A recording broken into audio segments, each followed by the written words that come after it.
தென்னாடுடைய சிவனை போற்றி எந்நாட்டவருக்கும் இறைவா போற்றி. அனைவருக்கும் வணக்கம். இந்த காணொளியில் பிதிர்க்கடன் என்றால் என்ன அப்படின்னு பார்க்க போகிறோம். இந்த பிதிர்க்கடன் அல்லது பித்ருக்கடன்கிறது என்ன அப்படின்னு சிந்திக்கின்ற போது எல்லாரும் என்ன சொல்கிறாங்க அப்படின்னா, இந்த தர்ப்பணம், சிரார்த்தம், தேவசம் போன்றவற்றை செய்வது தான் பிதிர்க்கடன் அல்லது பித்ருக்கடன் என்று சொல்கின்றார். நம்ம ஏற்கனவே பித்ருன்னா என்னன்னு பார்த்துருக்குறோம். அதாவது நம்முடைய முன்னோர்கள், அதாவது இறந்து போனவர்கள், இப்பொழுது வாழ்ந்து கொண்டிருக்கின்ற முன்னோர்கள், அவர்களை தான் பித்ரு சொல்கிறோம் அல்லது பிதிர் அப்படின்னு சொல்கிறோம் நம்ம சொன்னோம். அதில் இந்த பிதிர் கடன்னா என்ன அப்படின்னா, அவர்களுக்கு செய்ய வேண்டிய கடன் அப்படின்னு நம்ம புரிஞ்சு கொள்கிறோம். நான் சைவத்தை பொறுத்த அளவில் பிதிர்க்கடன்னா என்ன அப்படின்னா, நம்முடைய முன்னோர்கள் நமக்கு இட்டு சென்ற கடமை என்ன, அதை தலைமேல் கொண்டு செய்வதை தான் சிரார்த்தம் என்று சொன்னார்கள். அப்போது நாம் ஒவ்வொருத்தருக்கும் நம்ம ஒரு பின்னணியில் வந்திருக்கோம். நமக்கென்று ஒரு பரம்பரை இருக்கின்றது.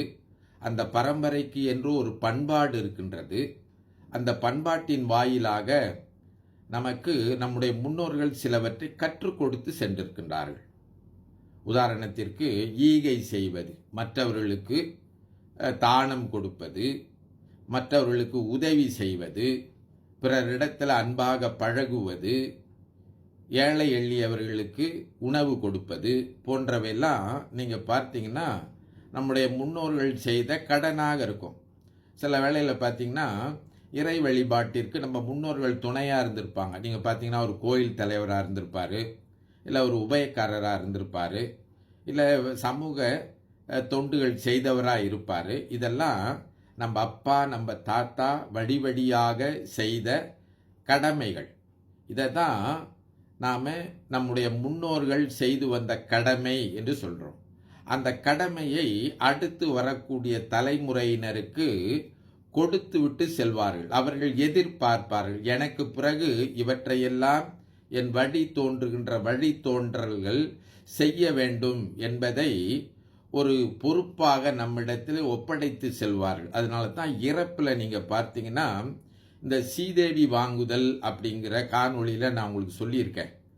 இந்த பெரியவர்கள் செய்த தொண்டை அல்லது கடமைகளை, பணிகளை தொடர்ந்து செய்ய வேண்டும் என்பதற்காகத்தான் அவங்களுடைய கையிலிருந்து நம்ம நல்ல விளக்கை வாங்கி கொண்டு போய் நம்முடைய பூசணை அறையில் வைக்கின்றோம். அப்போ இதைத்தான் பிதிர்க்கடனை பெறுதல் அப்படின்னு சொல்றது, பொறுப்பேற்றல் சொல்லுது. அப்போ நம்முடைய பிதிர்க்கடனா என்ன, பித்திருக்கடனா என்னன்னா, அவர்களுக்கு எல்லையும் நீரையும் கொடுக்கறது இல்லை.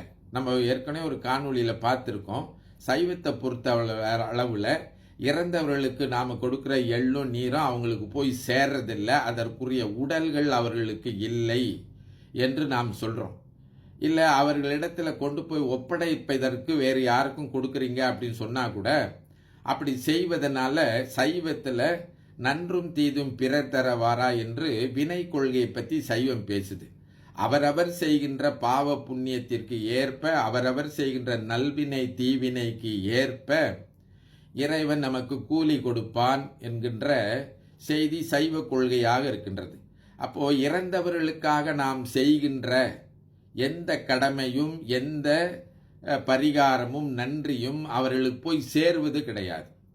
நாம் இறந்தவர்களுக்காக செய்யக்கூடிய ஒன்றே ஒன்று என்ன என்று சொன்னால், இறைவனை வேண்டி அவர்களுடைய உயிர் நற்கதி அடைய வேண்டும் என்று செய்வதுதான்.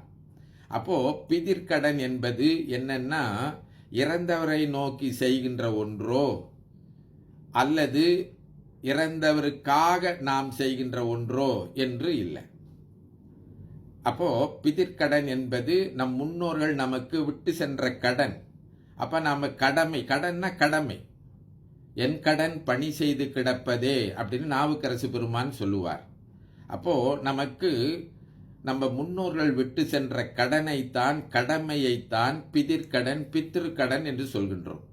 அப்போ நமக்கு வாழ்கின்ற காலத்தில் நாம் ஒரு குறிப்பெடுக்க வேண்டியிருக்கின்றது. என்ன குறிப்பெடுக்க வேண்டியிருக்கின்றனா, நம்முடைய முன்னோர்கள் என்ன கடமையை கொண்டிருந்தார்கள்.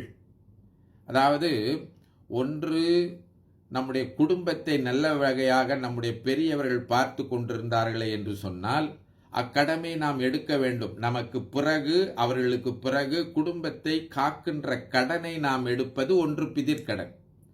அதற்காகத்தான் நீங்கள் பார்த்தீங்கன்னா, இந்த தமிழர் பண்பாட்டில் இறந்து போன பிறகு இந்த கர்மக்கிரியெல்லாம் முடிந்த பிறகு நீங்கள் பார்த்தீங்கன்னா, இந்த தலப்பாகை கட்டுதல் அப்படின்னு ஒரு சடங்கு செய்வார்கள். அப்படின்னா அந்த பொறுப்பை என்ன செய்கிறது, அந்த வீட்டில் இருக்கிற ஒருத்தருக்கு கொடுக்கிறது.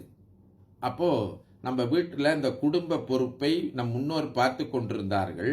அவருக்கு பிறகு அந்த குடும்ப பொறுப்பை, குடும்பத்தை காக்கின்ற பொறுப்பை தவறாமல் செய்ய வேண்டும் என்கின்ற பொறுப்பை ஏற்றுக்கொள்வது பிதிர்க்கடன். நம்ம பிதிர்க்கடனா வேற என்னமோ யோசிச்சு கொண்டிருக்கிறோம். இப்போ எங்கள் அப்பா எங்கள் குடும்பத்தை நல்லா பார்த்துக்கிட்டு இருந்தார். அடுத்து எங்கள் அப்பாவுக்கு நான் செய்ய வேண்டிய பிதிர்க்கடன் என்னன்னா, எங்கள் அப்பாவுக்கு சோறு எள்ளும் தண்ணியும் போடுறதில்ல. எங்கள் அப்பா குடும்பத்தை நன்றாக பார்த்து கொண்டார் இல்லைங்களா, அவரை போன்று நான் குடும்பத்தை நன்றாக பார்த்து கொள்வது என் அப்பா எனக்கு விட்டு சென்ற கடமை. அடுத்து என் அப்பா ஏழை எளியவர்களுக்கு உணவு கொடுத்தாருன்னு வச்சுங்க. முந்தியெல்லாம் நம்ம சமைக்கின்ற போது ஒரு படி அரிசியை எடுத்து ஏழை எளியவர்கள் கொடுக்கணும்னு வைக்கிற ஒரு மரபாக கொண்டிருந்தார்கள் நம்ம தமிழர்கள். அப்போ என்னுடைய காலத்திலே எங்கள் அப்பா செய்த அந்த நற்பணியை நான் தொடர்ந்து செய்கின்றேனா என்பதுதான் பிதிர் கடன் அல்லது கடமை. என் அப்பா அவருடைய பிறந்த நாளுக்கு அல்லது திருமண நாளுக்கு 10 பேருக்கு சாப்பாடு போட்டார்னு வச்சுங்க, அதை நான் தொடர்ந்து செய்கின்றேனா? என் அப்பா ஒரு நல்ல தமிழனாக தமிழர் பண்பாட்டை கட்டி காத்து வாழ்ந்தார், நான் ஒரு நல்ல தமிழனாக வாழ்கின்றேனா? அதுதான் பிதிர்க்கடன்.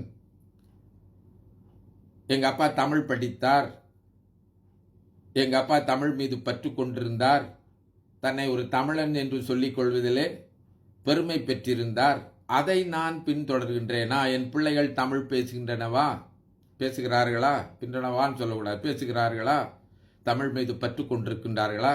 தமிழ் இனமானத்தை காக்கின்றவர்களாக இருக்கின்றார்களா? ஏழை எளியவர்களுக்கு உதவுகின்றார்களா? அப்படின்னு நம்ம பார்க்கணும் இல்லையா? அதுதான் பிதிர்க்கடன். அப்போது பிதிர்க்கடன்கிறது நாம் போய் காக்கைக்கும் என்ன எள்ளு தண்ணியை வைக்கிறது, பிண்டம் பிடிச்சி போடுறது, அது பிதிர்க்கடன் இல்லை. ஏன்னா சைவத்தை பொறுத்த அளவில் அது போய் சேராது அவங்களுக்கு அப்படின்னு நான் ஏற்கனவே பல முறை சொல்லியிருக்கிறேன். அப்போது நாம் இந்த பிதிர்க்கடன் செய்வது என்ன என்று சொன்னால், நம் முன்னோர்கள் செய்திருக்கின்ற நற்பணிகளை நாம் தொடர்ந்து செய்ய வேண்டும், அதை கடமையாக கொள்ள வேண்டும். அதுதான் பிதிர்க்கடன். சிலர் சொல்வது போல இந்த பிதிர்களுக்கு நாம் செய்யக்கூடிய இந்த சடங்குகளை ஏற்றுக்கொண்டு அவர்கள் அங்கிருந்து நம்மை வாழ்த்துவார்கள் என்று சொல்கின்றார்கள். சைவத்தை பொறுத்த அளவில் இறந்தவர்கள் இந்த உலகத்தை விட்டு போயிட்டாங்கன்னா அவ்வளவுதான், அடுத்து அவர்கள் கடவுளுடைய கட்டுப்பாட்டிற்குள்ளே இருப்பார்கள். அவர்கள் நினைத்தது போல இந்த உலகத்தில் வாழ்ந்து கொண்டிருக்கின்றவர்களுக்கு வாழ்த்தை தெரிவித்தலோ நல்லது கெட்டது செய்தலோ முடியாது என்று சைவம் குறிப்பிடுகின்றது. அதையெல்லாம் செய்வதற்கு இறைவன் இருக்கின்றான். இல்லை என்றால் அவர்கள் ஒரு குட்டி கடவுளாக ஆகிவிடுவார்கள். அப்போ அதை நாம் சிந்தித்து பார்க்க வேண்டியிருக்கின்றது. எனவே தான் இந்த பிதிர்க்கடன் என்பது ஒரு அரிய செய்தியை நமக்கு உணர்த்துகின்றது. என்ன என்று சொன்னால், நம்முடைய முந்தைய தலைமுறையினருக்கும் இப்பொழுது வாழ்ந்து கொண்டிருக்கின்ற முறையினருக்கும் ஒரு இணைப்பு பாலமாக அந்த நம்முடைய பாரம்பரியம், பண்பாடு, மொழி, சமயம் இவற்றினுடைய தொடர்ச்சியை நாம் இடைவிடாது பின்பற்றுவதற்கும் பேணுவதற்கும் நாம் உறுதி கொண்டு அதை கடப்பாடாக எடுத்துக்கொள்ள வேண்டும் என்பதுதான் பிதிர்க்கடன் என்று சொல்லப்பெற்றிருக்கின்றது. ஆனால் இன்றைக்கு நாம் அதை பற்றி சிந்திக்கிறதுல, எங்கள் அப்பா என்ன செஞ்சுக்கிட்டு இருந்தார், அவர் எல்லாம் என்ன நல்ல பணி செய்தார், அவர் எப்படி மக்களுக்கு உதவி செய்தார், எப்படி அறத்தோடு வாழ்ந்தார், எப்படி நன்னறியோடு இருந்தார். நம்ம பேசும்போது சொல்லுவோம் எங்கள் அப்பாங்க இப்படிங்க, எங்கள் அப்பாங்க அப்படிங்கன்னு. அது நம்ம அப்பாவோட தாத்தாவோட பாட்டியோட முடிஞ்சு போயிடுறதில்ல. அதை நம் தலைமையில் கொண்டு செய்வது தான் பிதிர்க்கடன் என்பதை நாம் கருத்தில் கொண்டு நம் முன்னோர்கள் விட்டு சென்ற அதை ஒரு நம்முடைய பரம்பரை வழக்கமாக, பண்பாடாக, பாரம்பரியத்தினுடைய தொடர்ச்சியாக செய்ய வேண்டும் என்பதுதான் பிதிர்க்கடன் என்பதை சொல்லி இந்த அளவிலே நிறைவு செய்கின்றேன். தென்னாருடைய சிவனே போற்றி, எந்நாட்டவர்க்கும் இறைவா போற்றி. திருச்சி